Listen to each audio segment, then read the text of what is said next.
Hey, salut tout le monde! J'espère que vous allez bien. On est mardi, le 21 avril, puis il neige dehors. C'est inacceptable. Mais à part ça, ça va bien, n'est-ce pas? Alors gang, aujourd'hui on aborde différents types de réactions chimiques. Types de réactions chimiques, là, réactions chimiques que vous devez connaître en 4. Il y en a même que vous connaissez déjà, que vous avez vu en 3e secondaire, que je vais voir rapidement avec vous. Vous avez reçu hier par courriel, vos parents les ont reçus également, un document qui résume un peu ce que je veux dire aujourd'hui. Puis je vais m'attarder cette semaine sur une de ces réactions-là en particulier, parce qu'elle a un petit niveau de difficulté supplémentaire. Il faut souvent être capable de déterminer quels sont les produits de cette réaction-là, mais bon, je reviens là-dessus. La première réaction chimique qui nous intéresse, c'est une réaction qui s'appelle ici, et qu'on a vue l'année dernière et qu'on a même revue cette année, réaction ici qui s'appelle l'oxydation, n'est-ce pas? Oxydation nous fait penser à une molécule qui s'appelle le dioxygène.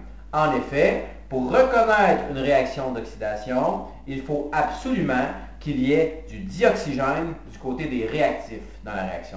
Donc, vous regardez la réaction, s'il y a O2 dans les réactifs, c'est clair qu'il s'agit d'une réaction d'oxydation.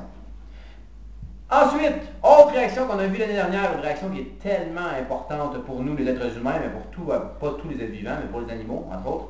Réaction qui s'appelle la respiration cellulaire.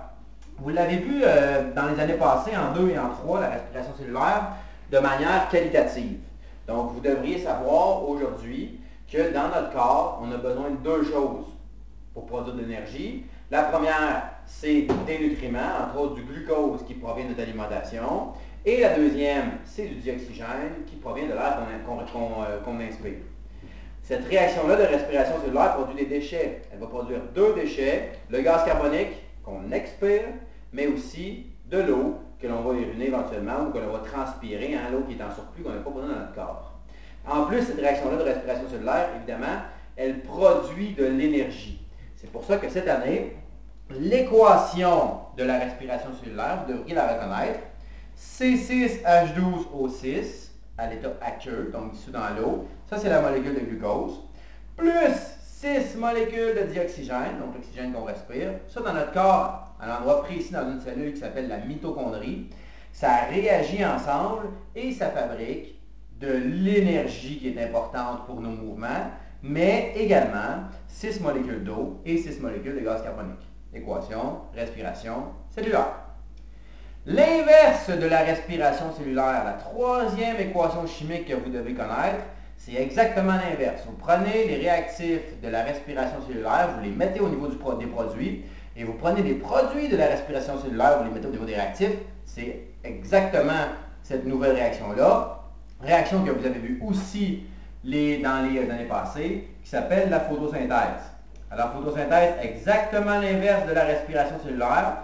Nous, les humains, on est incapables de faire ça. Ben, ça serait très intéressant qu'on puisse le faire quand même, parce que ça nous donnerait la possibilité de s'étendre au soleil et de produire nous-mêmes du sucre. Ce serait extrêmement intéressant.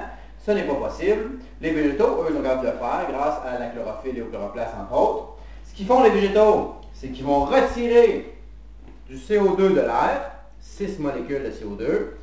Ils vont retirer aussi de l'eau du sol en provenance des racines. Donc, 6 molécules de gaz carbonique vont réagir avec 6 molécules d'eau, et aussi avec de l'énergie qui nous provient cette fois-ci du soleil, n'est-ce pas?